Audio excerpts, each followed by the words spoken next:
امام زین العابدین علیہ السلام کا بچپن اور حج بیت اللہ۔ ابراہیم ابن ادہم کا بیان ہے کہ میں ایک مرتبہ حج کے لیے جاتے ہوئے رفع حاجت کی خاطر قافلے سے پیچھے رہ گیا۔ ابھی تھوڑی ہی دیر گزری تھی کہ میں نے ایک نوعمر لڑکے کو اس جنگل میں تنہا سفر کرتے دیکھا۔ اسے دیکھا تو ایسی حالت میں کہ وہ پیدل چل رہا تھا اور اس کے ساتھ کوئی سامان سفر بھی نہ تھا اور نہ اس کا کوئی ساتھی تھا۔ میں حیران رہ گیا۔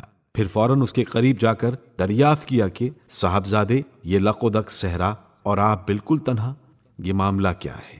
ذرا مجھے بتائیں تو صحیح کہ آپ کا زاد راہ اور آپ کی سواری کہاں ہے اور آپ کہاں جا رہے ہیں؟ اس نوجوان لڑکے نے جواب دیا، میرا زاد راہ تقویٰ اور پرہیزگاری ہے اور میری سواری میرے دونوں پاؤں ہیں اور میری منزل میرا پالنے والا ہے اور میں حج کے لیے جا رہا ہوں۔ میں نے کہا کہ آپ تو بالکل کم سن ہیں، حج تو ابھی آپ پر واجب نہیں ہے۔ اس نوجوان لڑکے نے جواب دیا، بے شک تمہارا کہنا درست ہے، لیکن اے شیخ، میں دیکھا کرتا ہوں کہ مجھ سے چھوٹے بچے بھی مر جاتے ہیں، اس لیے حج کو ضروری سمجھتا ہوں کہ کہیں ایسا نہ ہو کہ اس فریضے کو ادا کرنے سے پہلے ہی مر جاؤں۔ میں نے پوچھا، اے صاحبزادے، تم نے کھانے کا کیا انتظام کیا ہے؟ میں دیکھ رہا ہوں کہ تمہارے ساتھ کھانے کا بھی کوئی معقول انتظام نہیں ہے۔ اس نے جواب دیا، اے شیخ، کیا جب تم کسی کے یہاں مہمان جاتے ہو تو کھانا اپنے ہمراہ لے کر جاتے ہو؟ میں نے کہا، نہیں۔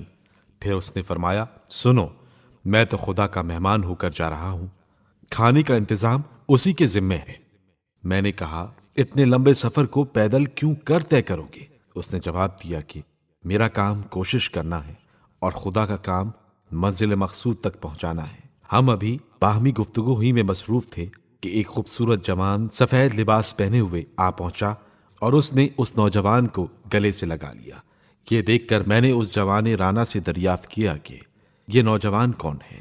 اس نے کہا، یہ حضرت امام زین العابدین ابن امام حسین ابن علی ابن ابی طالب ہیں۔ یہ سن کر میں اس جوان کے پاس سے امام کی خدمت میں حاضر ہوا اور معذرت خواہی کے بعد ان سے پوچھا کہ یہ خوبصورت جوان جنہوں نے آپ کو گلے سے لگایا کون ہیں؟ آپ علیہ السلام نے فرمایا کہ یہ حضرت خضر نبی ہیں، ان کا فرض ہے کہ روزانہ ہماری زیارت کے لیے آیا کریں۔ اس کے بعد میں نے پھر سوال کیا اور کہا کہ آخر آپ اس طویل اور عظیم سفر کو زاد راہ اور سواری کے بغیر کیوں کر طے کریں گے؟ آپ نے فرمایا، میں زاد راہ اور سواری سب کچھ رکھتا ہوں، اور وہ یہ 4 چیزیں ہیں۔